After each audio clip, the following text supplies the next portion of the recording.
What's up guys, Anime Vanguards' newest update has actually been out for quite a while now, and I feel like I've seen all the characters and I've seen people use them, and I've used them enough to where I can accurately rate them. There were 7 brand new characters with this update, with 5 of them being from the banner, 1 being from world lines, and then 1 being from your missions. So how this is going to go is I'm going to go from the lowest to the highest, and I'm also going to show their kits and why I think they're down there. But yeah, if you guys end up enjoying today's video, please make sure you subscribe, like, comment. I'd really appreciate it. It helps me get more videos out there.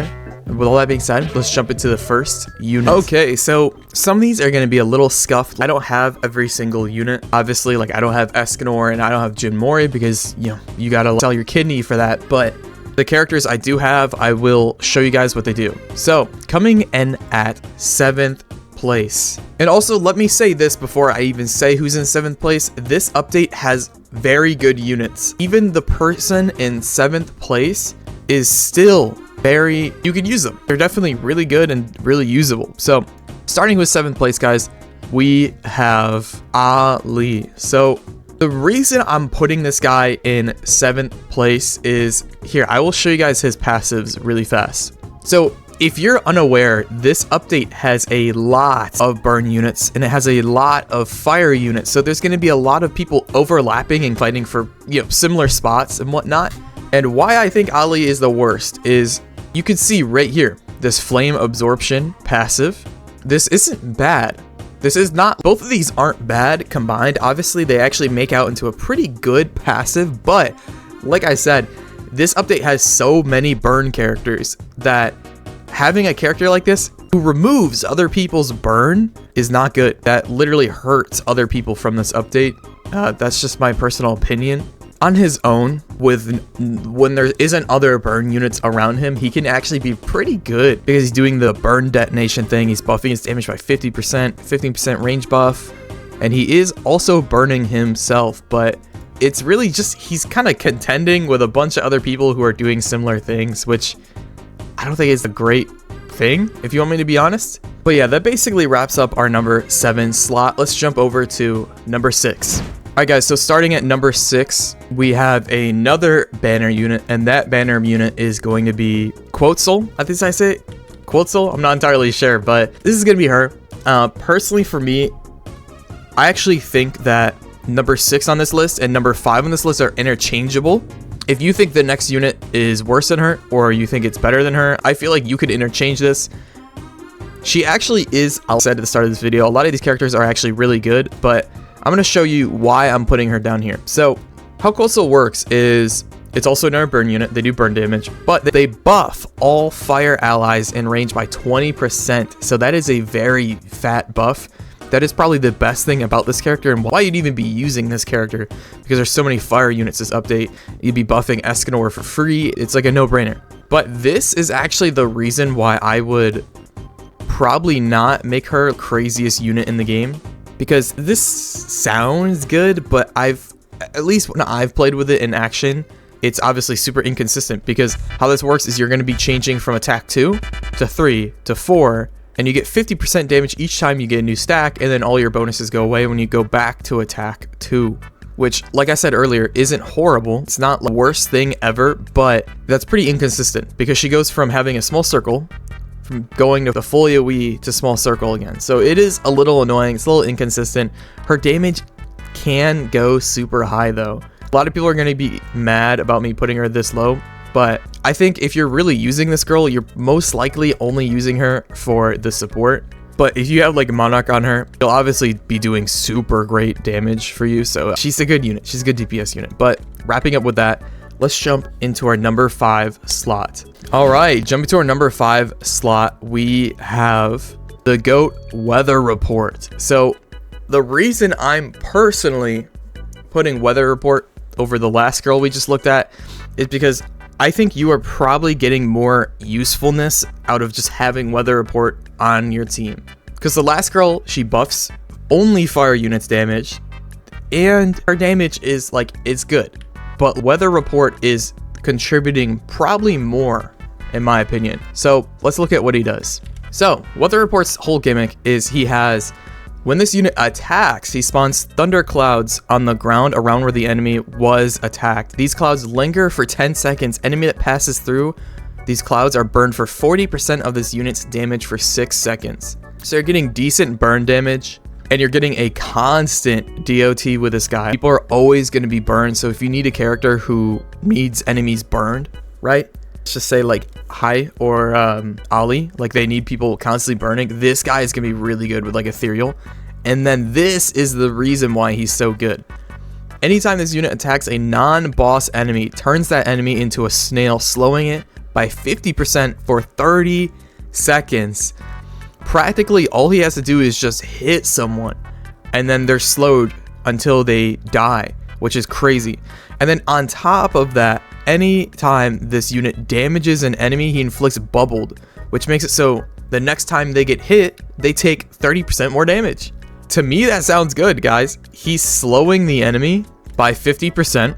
He's also making them take more damage, and he's always gonna have some sort of streamlined DOT, because he's spawning his thunderclouds on the ground. Enemies are always going to be walking in them. They're 100% spawning. So that sounds amazing to me. I don't know what you guys think. He's a support unit, so he's not going to be super crazy DPS wise, but he is going to be helping out your team a lot. But that wraps up number 5. Let's jump over to number 4. So in our number 4 slot, this is probably going to be the most controversial pick on this list, but we are going to have Hiei from Yu Yu Hakusho. Now, let's talk about what this guy does before I even talk about, why he should be here.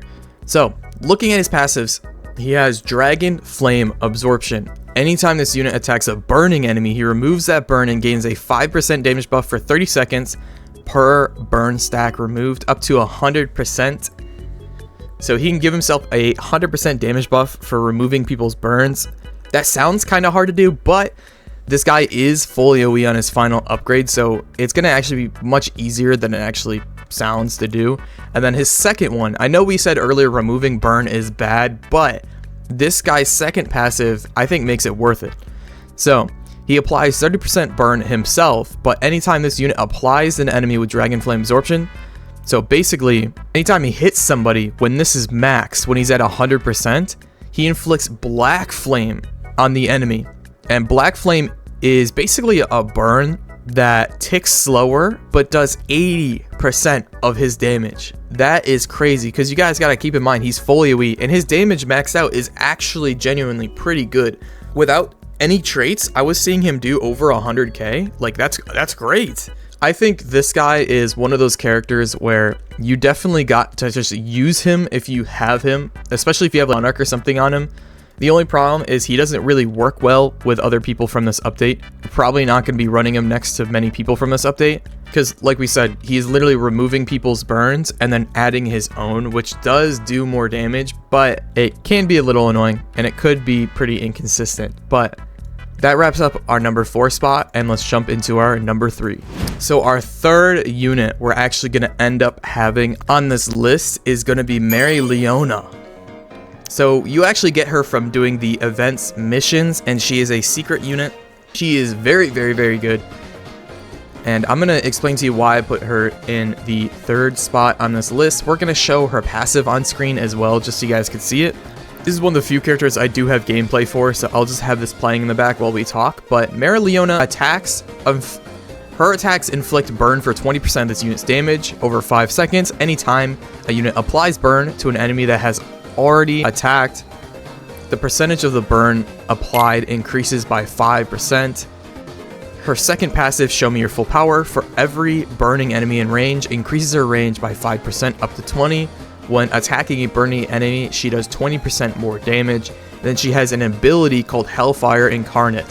When this ability is activated, she gains 1% damage buff per second while this form is activated, and an enemy is in her range. Every attack in this form reduces her range by 2%, and this debuff is reset anytime you repop the ability. So basically, you kind of have to micromanage it just a little bit, because if there's no enemies spawning and you're just leaving the form on, her range is going to be shrinking over and over and over again. But I'd say the strongest thing about Mary Leona is that she is a double full AoE, so I think you get her to upgrade 8 and she gets her first full AoE, and then her next upgrade after that, which I believe is upgrade 11, she gets another full AoE that's even bigger, so her damage can go really high. And her burn, right, we looked at it, she's only burning for 20%, but she's also getting that extra 5% for attacking people who've already been attacked.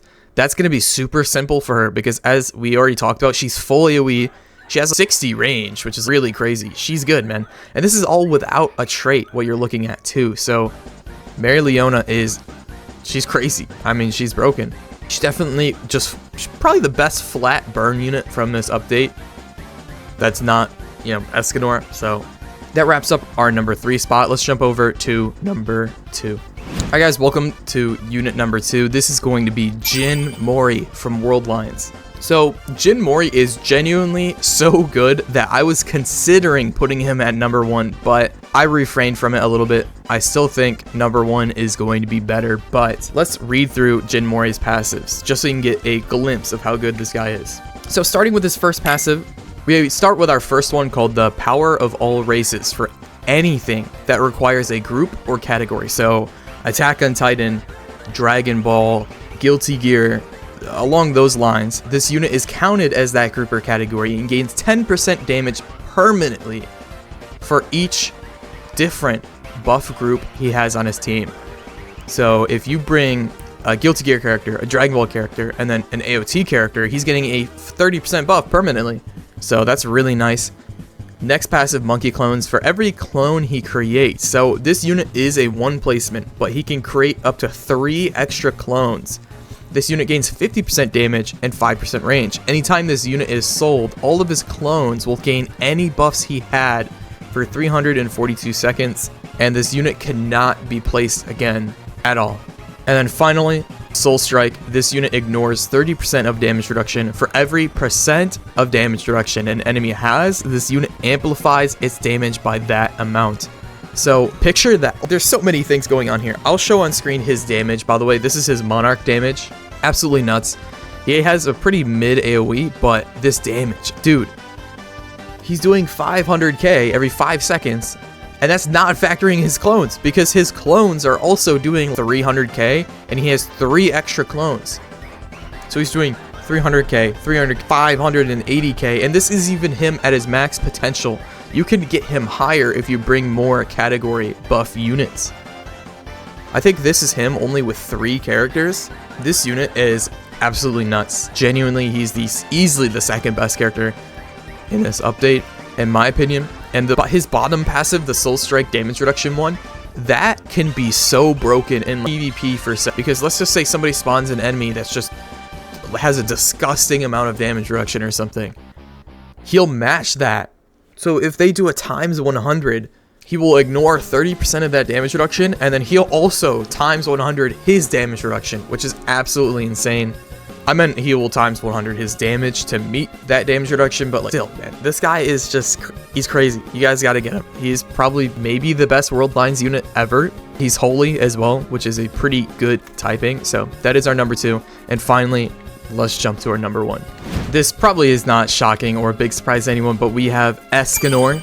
This unit, I mean, I don't even know what to say, dude. This is so broken.